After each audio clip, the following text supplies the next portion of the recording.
Monsieur Tomate, non! Après les chevaliers de la vengeance, on va voir les chevaliers de la destruction, ouais. Je sens qu'on va pas aimer le fait que je vais dire du mal de cet épisode parce que j'en pense pas du bien. Parce qu'on va dire, ah, ça introduit des trucs super forts et tout. Ouais, mais il y a une façon de les introduire et c'était foutage de gueule pour moi. Oh punaise. Alors, va y avoir deux histoires qu'on va essayer de mettre un tout petit peu en parallèle, mais honnêtement, c'est histoire 2 parce que c'est vraiment complètement à part. Ces trucs-là, donc elles se liront vaguement. C'est pour ça que je vais partir déjà sur l'histoire la plus proéminente, chiante autour de nos héroïnes, qui n'a absolument aucun intérêt, mais on essaye d'en faire une espèce de psychodrame de merde sans intérêt.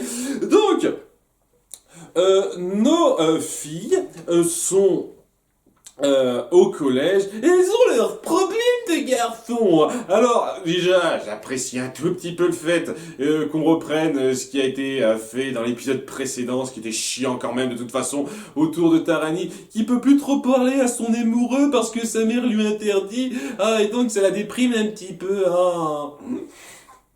À côté de ça, on a Eileen qui ose toujours pas parler au mec dont elle est amoureux parce que oh, elle est pas sûre d'elle. Oh, triste. Mais le gros morceau de cet épisode ce sera autour d'Irma qui apprend que suite à certains événements, il y a une radio qui s'est ouverte dans le collège et elle décide d'en faire partie. Et il y aura Martin qui en fera partie également. Et ça me rappelle totalement, mais alors totalement, vous vous souvenez l'intrigue de merde dans la saison 1 où il y avait un journal à gérer et il a été géré pendant quelques jours, on n'en a plus jamais entendu parler de ce journal à la con. Et ben ça va être pareil avec cette radio à la con quoi, ça va être géré pendant cet épisode là et je suis prêt à vous parier que par la suite on n'en aura rien à foutre de cette radio de merde. Hein, donc, waouh, élément scénaristique à la con qui sert à rien, juste le temps d'un épisode. Voilà, et donc durant cette émission de radio, il y aura Irma, Martin, donc le mec qui la harcèle un petit peu, le loupard de l'école qui prend encore de l'importance, 2 épisodes de suite, c'est génial. Quand il n'y a pas Blung pour vous faire chier, eh ben c'est lui qu'on met à la place. Super, merci. Et donc il y a aussi 2 sœurs commères, et donc en gros tout ce que fera cette radio, c'est balancer des ragots, en fait, le gros de ce qu'ils feront durant une journée, semble-t-il. C'est ça qui est dingue, ça met en place énormément de trucs, là, ils arrêtent pas de faire des tonnes d'annonces dans cette radio, et ça a l'air de s'être passé en l'espace d'une seule journée. Genre, ils vont pas en cours, quoi, ceux qui s'occupent de la radio. Ils sont peinards, ils suivent pas les cours, et ils font des annonces pendant toute la journée, je sais pas. Parce que sérieusement, avec tout ce que vous mettez en place, avec tout ce truc que vous faites, ah mais on est à court de ragots, on a des tonnes de trucs à lire sur ci et ça, et une journée quoi, super, hein. Oh. Et donc au bout d'un moment ils sont à court de ragots, les 2 commères, et elles se disent tiens, on va essayer de manipuler un peu Martin pour qu'il fasse une petite déclaration d'amour complètement honteuse à Irma via la radio, donc publiquement, et ça le dérange pas, il est au courant, il chante une chanson complètement débile. Oh Irma, tu m'as donné un morceau de ton poulet et moi je l'ai gardé, je l'ai jamais mangé. Oh Irma. C'est quoi ce taré? C'était oh elle m'a offert un morceau de poulet, je l'ai pas bouffé. Oh, c'est même pas drôle, c'est flippant. Il y a un type qui chante ça publiquement ou pas pour vous déclarer sa flamme. Ben je vous dis un truc, vous voulez pas le fréquenter, c'est un psychopathe ce mec. Donc Irma en a un petit peu marre, elle se dit ok, j'en ai ras le cul, elle coupe la radio et elle lui balance ses 4 vérités. Seulement il y a le loupard qui est un peu emmerdeur là, qui dit ah tiens je vais rallumer le micro sans qu'elle s'en rende compte. Donc toute la radio l'entend lui dévoiler ses 4 vérités, lui dire que c'est un nul et qu'elle a pas envie d'être avec lui. Voilà, mais de façon très très dure, et honnêtement il le mérite le gars. Il le mérite de se faire dire ça parce que qu'est-ce qu'il vient de faire là? Il vient de faire quoi? Il vient de lui déclarer sa flamme publiquement, alors qu'il sait, sérieusement, s'il fait un tout petit peu gaffe à la fille, il sait que elle aime pas ce genre de façon de démontrer son affection comme ça, elle aime pas, ça lui plaît pas. Depuis le temps qu'il la connaît, il devrait savoir. Pour quelqu'un qui est censé aimer cette fille, il devrait savoir ça. Non, il le sait pas. Mais qu'est-ce qui va passer pour une méchante? C'est Irma là. C'est Irma parce que elle a osé lui dire des trucs un peu durs sans savoir que c'était public, mais tout le monde l'a entendu et ça apporte pas grand chose au passage cette merde là, par un détail dont je parlerai à la fin. Et elle se sent super mal d'avoir été trop méchante avec Martin, malgré le fait que ça a été un sale connard qui l'a harcelé pendant des tas de fois alors qu'elle a pas envie de lui. Mais non, c'est elle la méchante. Allez vous faire foutre, sérieusement, allez vous faire foutre pour cet épisode. Et donc je résume rapidement ce qui se passera par rapport à ça jusqu'à la fin. Elle se sentira coupable, elle essaiera de s'excuser, mais au début Martin le prendra pas comme ça parce que si tu t'excuses c'est juste pour te sentir mieux, c'est parce que tu penses pas à moi. Je suis désolé connard, j'ai pas envie de penser à toi, t'es un putain de harceleur psychopathe, je ne veux pas penser à toi. Déjà honnêtement le fait qu'elle se sente mal pour lui, je trouve ça dingue quoi. Comme si elle le considérait comme un copain avec qui elle a envie de traîner un petit peu malgré le fait qu'elle l'aime pas quoi. Et pourquoi j'en sais rien. Il y a absolument rien, aucune micro-alchimie entre ces deux-là. Alors, aucun truc qui me fasse dire ah tiens j'aimerais bien les voir ensemble ou ne serait-ce au moins amis. Martin est un con. Martin est un espèce d'harceleur stupide sans intérêt. Alors qu'on essaie de créer du drame autour de ce personnage, allez vous faire mettre parce que je ressens rien du tout. Donc à la fin, quand elle fait ses excuses publiques à la radio en disant « Ah, je suis désolé, je sais pas si tu me pardonneras, mais j'espère qu'on pourra quand même se voir encore, être amis, parce que si tu quittais ma vie, je perdrais quelque chose. » Et étant donné qu'elle s'est dégonflée, tout le monde la traite de loser, sauf un autre mec, oui, parce qu'il y a que des histoires de mecs, elles sont définies que par ça dans leur vie privée maintenant les filles, des histoires de mecs. J'appréciais beaucoup Eileen parce qu'elle n'était pas définie par ça, quoi. C'était ma sorcière préférée, ça l'est encore un petit peu, j'ai envie de dire, ma gardienne préférée, parce qu'elle n'était pas définie par ça, par le besoin d'avoir un mec, de trouver un mec. Elle était un peu bizarre, elle était contente d'être un peu qui elle est. Elle pouvait avoir d'autres centres d'intérêt que ça, mais non, un mec. Un mec pour toutes, super, c'est génial. Et donc lui, elle aussi, même si on prend pas en compte le côté Martin, il y a un autre mec sur qui elle a acheté son dévolu et qui a trouvé ça admirable qu'elle se soit excusée en public. Et donc il semble y avoir un début de quelque chose qui va se faire entre elle et lui. Donc voilà, des couples pour tout le monde. Voilà. Nos 5 héroïnes ont chacun leur garçon attitré, c'est génial. Et à la fin, Martin semble lui pardonner un petit peu, puisqu'il lui a laissé un mot dans son casier, c'est super. C'est trop génial. C'est de la merde, c'était de la merde ça. De la grosse merdasse pourrie de drame de collège à la con sans intérêt. Et ça aide pas une seule microseconde à développer de façon satisfaisante et prenante nos héroïnes. Hein. Et ça représente 2/3 de l'épisode ce truc. Hein. 2 bons tiers de l'épisode. Donc déjà, même si l'autre tiers était super, ce qui n'est pas vraiment le cas, je trouve, mais on y viendra dans 30 secondes, même si l'autre tiers était super, ça compenserait difficilement cette espèce de chiantise qu'on m'a forcé à voir pour pouvoir suivre l'intrigue avec un tout petit peu d'intérêt. Sachant que, j'en ai pas parlé, mais on est bien d'accord que là, nos héroïnes continuent leur vie à peu près normalement, hein. On est bien d'accord, hein. Ça les dérange pas, elles sont pas particulièrement ennuyées, interpellées grandement par le fait qu'il y a une sorcière avec des super pouvoirs et qui peut voyager d'un coin à l'autre sans problème et qui détient leur amie en otage, leur amie Elion qui est impuissante, prisonnière dans un collier. Ça les mine pas plus que ça. Personne, même pas Cornelia, on s'en fout de Cornelia. Le fait que Cornelia soit super copine avec Elion, depuis le début de cette saison 2, mais on s'en bat les couilles. Ah, on en a absolument rien à foutre qu'Elion et Cornelia sont censés être des super amis, les meilleurs amis du monde. On s'en bat les couilles de ça, hein. Et là, elles continuent leur vie comme si de rien n'était, malgré le fait que dans l'épisode précédent, on a bien appuyé la grosse menace bien grave qui est placée avec leur ami qui est dans une situation désastreuse. Elles s'en battent les couilles, elles s'en tapent. C'est super, hein, ça aide vraiment à être investi dans votre série, ça. Vraiment, c'est super, merci. Comme je le craignais, hein, et ça va être comme ça tout le temps. Elles vont vivre leur vie et elles réagiront que quand elles devront réagir. Trop génial. Punaise, j'ai l'impression de perdre du temps de ma vie à consacrer mon temps à ça. Voilà. Donc, bref, on va passer à l'intrigue plus intéressante autour de Nerissa qui, pour commencer, kidnappe Matt. Matt et son loir, Monsieur Tomate.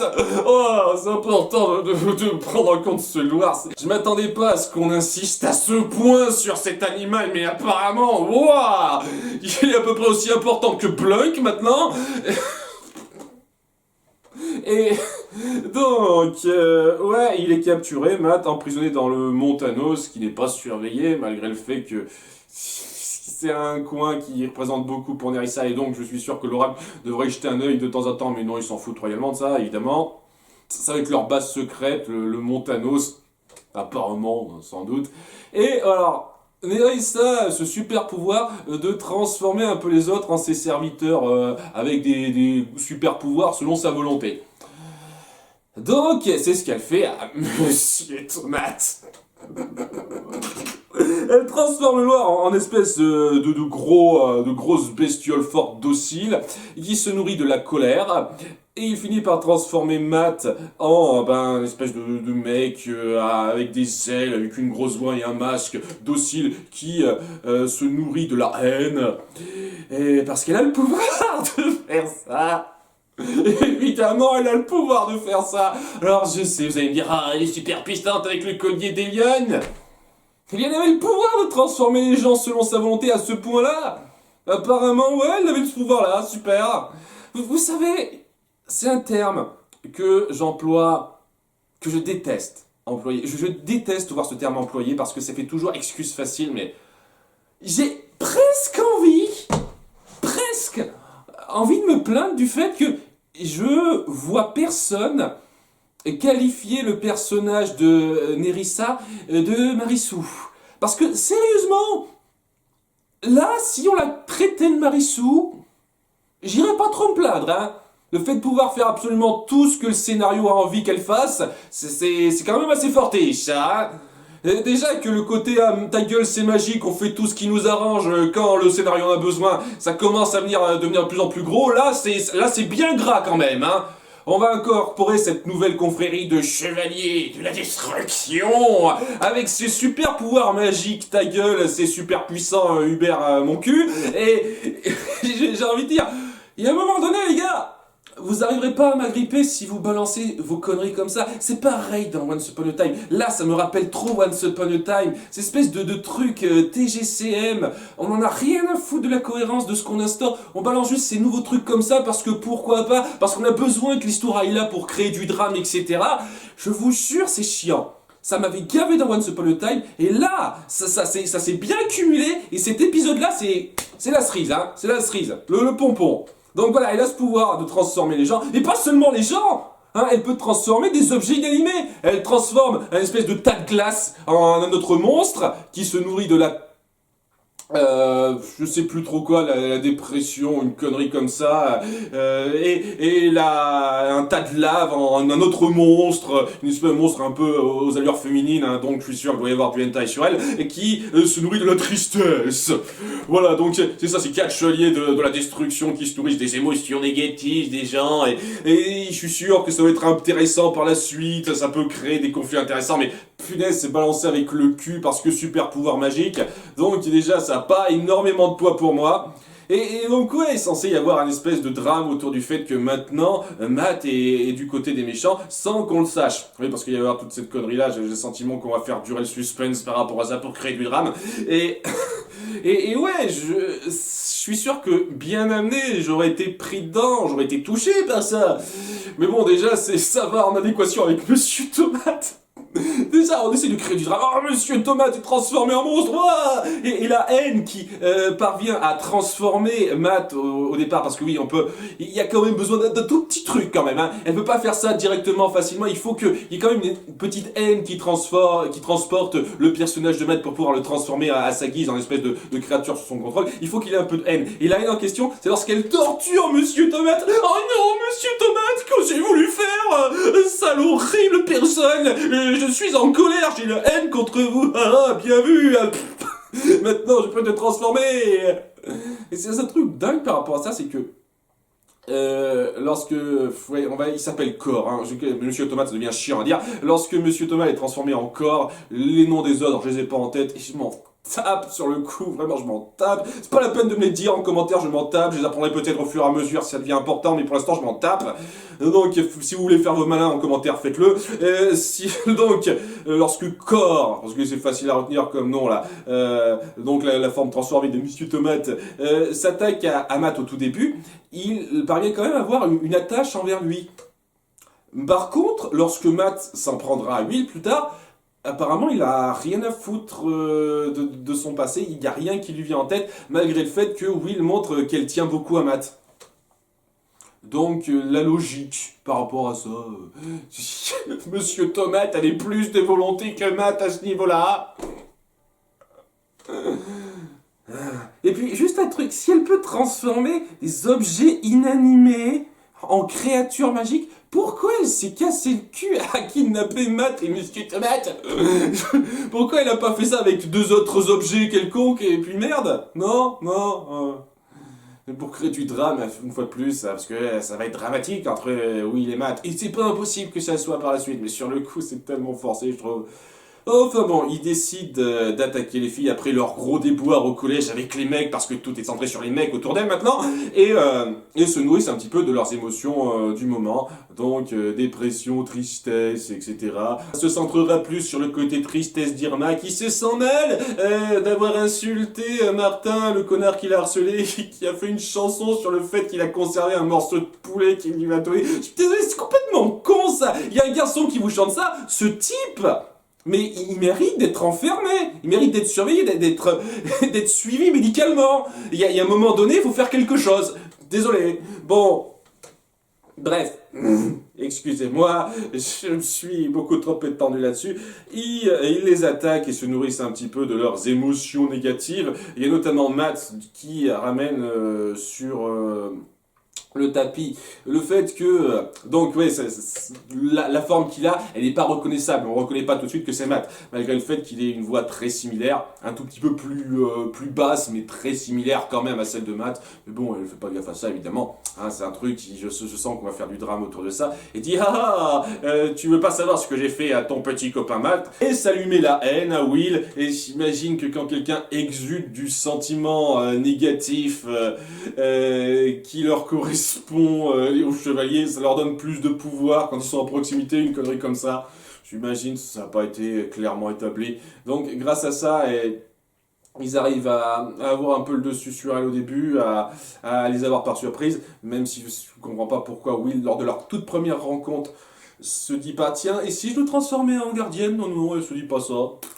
Et donc c'est lors de leur deuxième rencontre qu'elle se transforme en gardienne, qui joue un petit peu là-dessus. Ah, tu es déprimé parce que ton petit copain te remarque pas, et elles finissent par battre ça, surtout par rapport à Cornelia qui, elle, n'a aucun sentiment négatif, contrairement aux 4 autres qui ont des sentiments négatifs très, très facilement introduits autour de mecs. Et donc elles parviennent à les battre au bout d'un moment dans un combat pas trop mal. Voilà, de pas trop mal le combat. On essayait de jongler un petit peu sur les différents pouvoirs, puisque bon, on a des pouvoirs élémentaires avec la glace et la lave. Et les autres qui ont des pouvoirs basiques. Apparemment, Corps, anciennement Monsieur Tomate, surtout un espèce de gros monstre, gros bras, et puis... je sais pas, la nouvelle forme de Matt, je sais pas exactement ce qu'il peut faire. Il peut voler et faire des trucs magiques. Avec du vent peut-être, il me semble. Enfin bon. Ils font des trucs, il y a des combats, ils s'échangent leurs partenaires. Et au bout d'un moment, elles parviennent à dépasser un petit peu leurs mauvais ressentiments et à aller les battre rapidement avant qu'ils ne se barrent.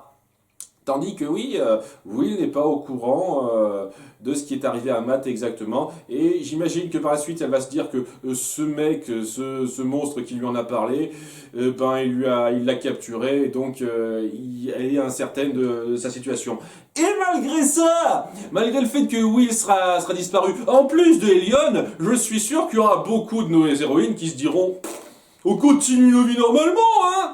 Il y aura peut-être un épisode, peut-être l'épisode d'après, on va essayer de jouer un petit peu sur le côté tragique de la disparition de Matt, mais après, à partir de l'épisode 14, ça va être pareil. On poursuit nos vies au collège, en étant pas trop stressé, en réagissant quand les choses surviennent. Ça va être ça. Hein, c'est super. Pas aimé, hein. Vraiment, pas aimé. La façon dont sont introduits nos méchants est très ta gueule c'est magique, beaucoup trop ta gueule c'est magique sur les bords. Alors ça peut promettre du drame et de bons combats par la suite. Et c'est pas un concept mauvais en soi, vraiment pas un concept, mais punaise quoi.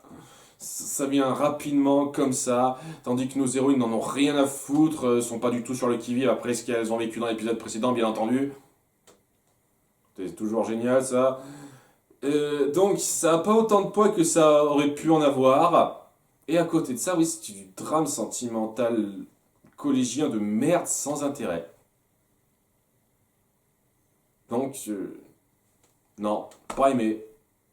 Mais honnêtement, quand ça part à ce point sur le ta gueule c'est magique, ça va être le même ressenti désagréable que je vais avoir lorsque j'ai suivi la saison 6 de Once Upon a Time, où vraiment on atteignait le pompon, c'est-à-dire la goutte d'eau qui faisait déborder le vase, où on abusait tellement du ta gueule c'est magique, on peut faire ça parce que Mehdi. Et ça m'a gavé pendant une grosse partie de la saison malgré les points positifs, parce que j'en avais ras le cul. J'en avais ras le cul qu'on balance de la super magie parce qu'on est dans une série fantastique et ça marche comme ça ta gueule. Ça va être pareil par la suite, je vais passer un mauvais moment. Donc voilà, c'est histoire de vous dire que si cette nouvelle situation qui est mise en place depuis la fin de l'épisode 10, c'est ça qui vous a vraiment agrippé dans l'histoire et vous a donné envie de qualifier ça comme une bonne saison qui mérite d'être vue, et ben pour l'instant je suis pas grandement convaincu, non.